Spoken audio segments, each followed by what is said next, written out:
여러분, 오늘은 현대의학의 권위자인 로버트 러프킨 박사가 밝힌 충격적인 진실에 대해 이야기해 보겠습니다. 내가 의대에서 가르친 거짓말들의 저자 로버트 러프킨 박사는 UCLA 의대 교수로 재직하며 평생 저지방 고탄수화물 식단을 따랐습니다. 그러나 당뇨, 고혈압 등 4가지 병을 진단받으며 여러 만성질환에 시달리다 자신이 가르치던 의학 지식에 의문을 품게 되었습니다. 그리하여 오랜 연구와 공부 끝에 수많은 의학 지식이 잘못되었다는 것을 알게 되었고, 내가 의대에서 가르친 거짓말들이라는 저서를 출간하여 출간 즉시 아마존 종합 1위에 오르며 세계적인 반향을 일으키고 있습니다.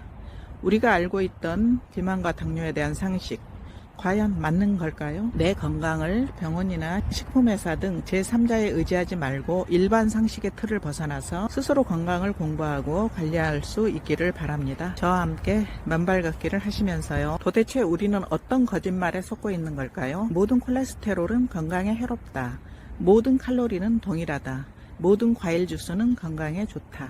이런 주장들은 불과 몇 년 전까지만 해도 많은 사람들이 사실로 믿었던, 그리고 지금도 여전히 잘못 알고 있는 의학 정보들입니다. 첫 번째는 비만에 대한 거짓말, 즉 잘못된 믿음에 대해 알아보겠습니다. 더 많이 운동하고 덜 먹으면 체중이 줄어든다고 배웠습니다. 러프킨 박사는 이것은 거짓말이다라고 지적합니다. 비만은 단순히 칼로리 문제가 아니라 인슐린 수치와 관련된 대사 문제라는 것입니다.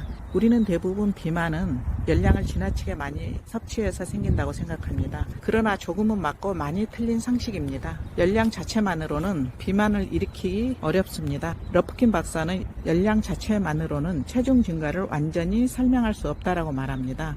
왜냐하면 섭취한 열량이 어떤 영양소에서 오느냐에 따라 우리 몸이 이를 사용하는 방식이 달라지기 때문입니다. 1970년대 미국 식품 업체들은 심장질환 발병 위험을 줄이기 위해 지방을 줄이고 탄수화물 섭취를 늘리자는 지침을 내놓았습니다. 많은 미국인들이 이 지침을 따라 고탄수화물 저지방 식단을 실천했지만 결과는 오히려 인슐린 분비를 지속적으로 자극해 인슐린 분비의 자극을 받아 체내의 지방을 끊임없이 저장하려는 신호를 몸에 보냈고, 결국 비만과 심장병 발생이 높아져 현재까지 내려오지 않고 말았죠. 당뇨에 대해서도 우리가 알고 있는 상식들이 있죠. 대부분의 사람들이 제2형 당뇨병은 인슐린 치료가 최선이라고 믿었지만, 러프킨 박사는 단순히 증상만 관리하는 인슐린 치료는 근본적인 문제를 해결 못한다고 주장합니다. 서양에도 이런 명의가 있으니 존경스럽습니다. 열량은 영양소마다 다르기 때문에 섭취한 열량 중 얼마를 사용하고 얼마를 저장하느냐가 관건입니다. 열량 자체로는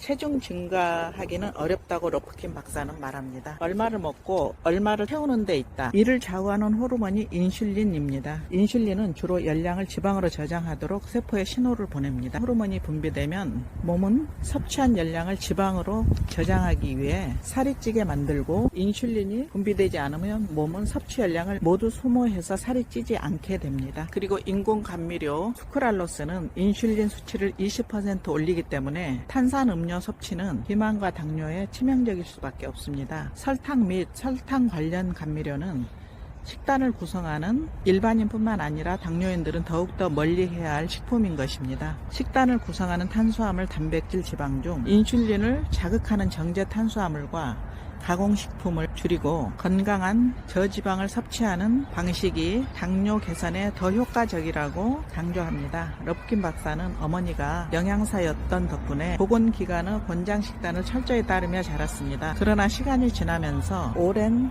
권장식단이 우리 건강에 부정적인 영향을 미쳤음을 깨달았습니다. 그는 스스로 정제 탄수화물과 가공식품을 줄이고 간헐적 단식을 도입해 인슐린 수치를 안정화시켰습니다.